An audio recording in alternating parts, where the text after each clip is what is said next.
A great day to you, ladies and gentlemen. Magandang araw sa inyong lahat. I'm Francis Chavez of ISA. And masyado akong excited kasi pag-uusapan po natin ngayon yung patungkol sa ating mga products na may nilalaman na tinatawag na AFA. Makikita po ninyo ang products ng ISA, meron makikitang words na AFA dito. AFA. Okay. Dito rin sa ating Vita Cafe, AFA. Sa ating Vita Leaf, AFA. So ano ba yung AFA na yan? At dito sa Vita Brew, AFA. What is AFA? AFA stands for Afanezomenon Floss Aquae. Mahirap po siyang bigkasin, that's why we only call it in its short acronym AFA.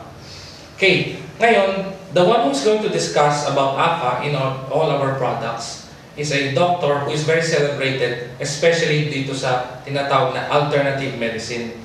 Siya po ay traditional doctor, pero pinopromote po niya yung alternative medicine. At sobrang dami ng credentials that we really tend to believe in all that what he says. Tulad nito, he is a life member of the Philippine Society for Microbiology. He is also a life member, a national officer, and the convention chairman, and also the PRO or PR officer of the Philippine College for Advancement in Medicine. And most of all, siya po ay awardee ng Indian Board of Alternative Medicine.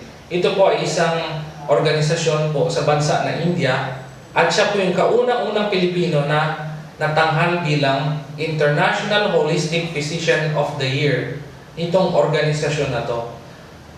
Isang Amerikano, isang taga-Europe ang nanalo niyan, and for the first time, and the one and only Filipino na nakapagkuhan ng ganyang tanghal ay itong ating guest ngayon.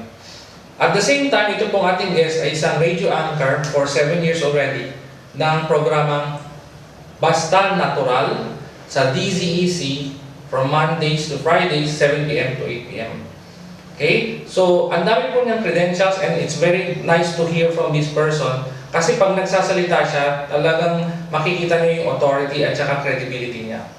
Okay, siya po ay without further ado, I would like to introduce to you Dr. Erwin Torres.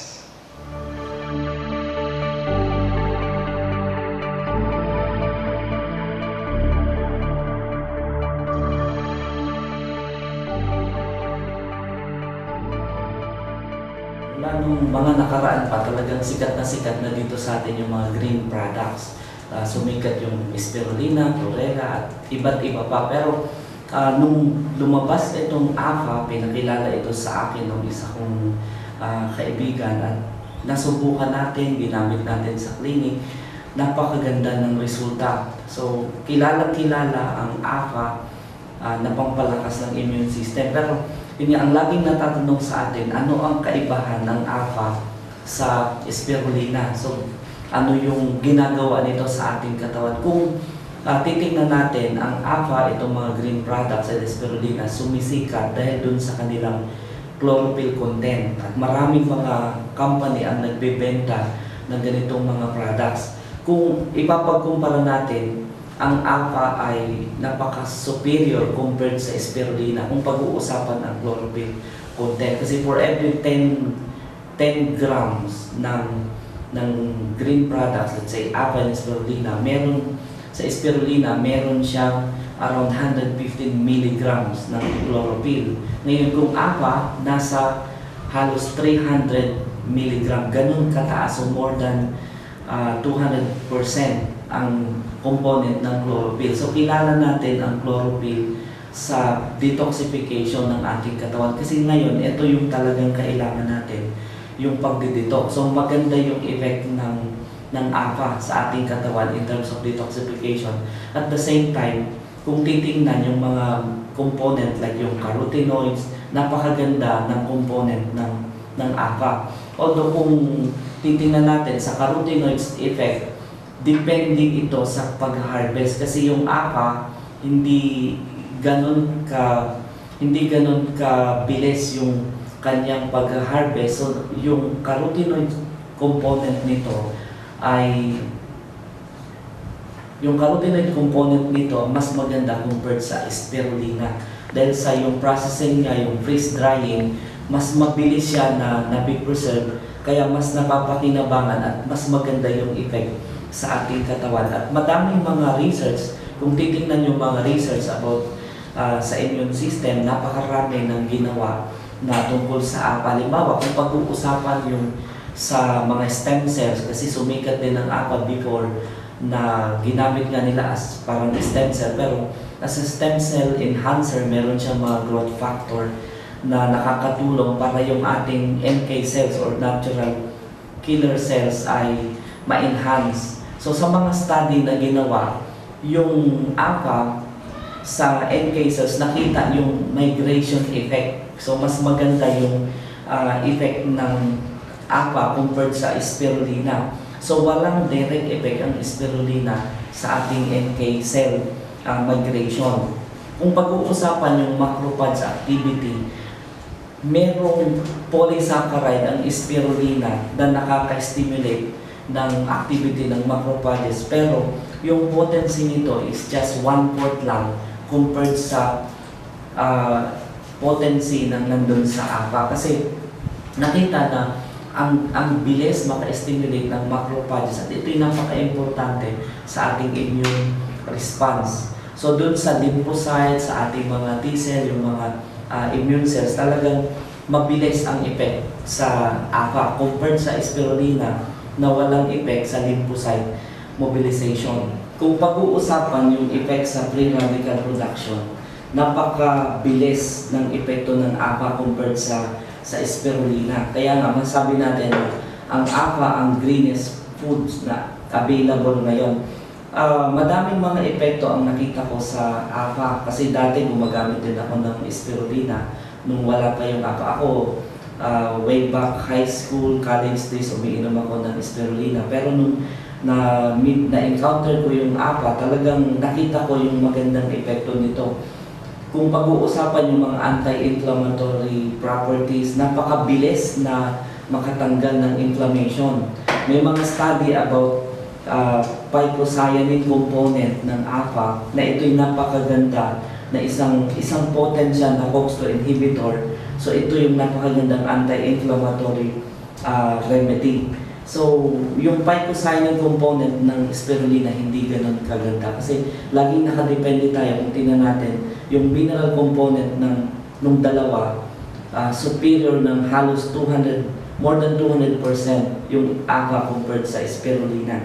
Sa iba pang mga study na ginawa, like sa lipid profile natin, maganda yung epekto ng APA, although pareho sila na merong omega-3 fatty acids. Kaya lang yung sa spirulina, napakakonti ng omega-3 fatty acids compared dun sa APA. Sa isang study na ginawa sa Harvard, mayaman sa omega-3 fatty acids na ito'y nakakatulong sa prevention ng cardiovascular diseases at dun sa depression, para din dun sa mga may ADHD. Ito yung mga problema natin ngayon, at iba pang mga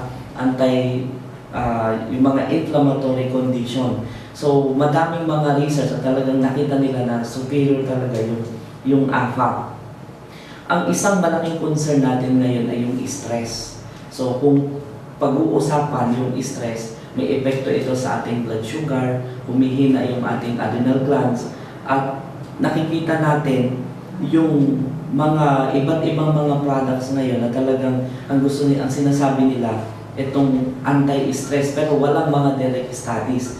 Ang APA ay napatunayan na merong PEA, yung phenylethylamine amine, na ito yung anti-stress. It's a natural endogenous modulator ng ating ng ating nervous system, na ito'y nakakatulong para tayo ay ma-relax. So malaking factor na nare-relax tayo dahil sa pag-inom ng APA. Kaya nga napakaganda ng epekto ng APA.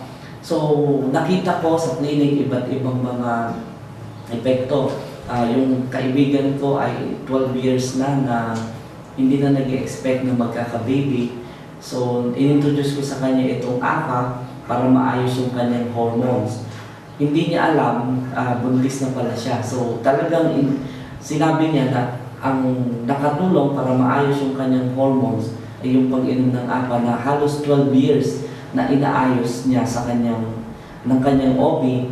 So dahil sa pag-inom niya ng APA, ngayon meron na siyang 9 months old na baby, na healthy baby.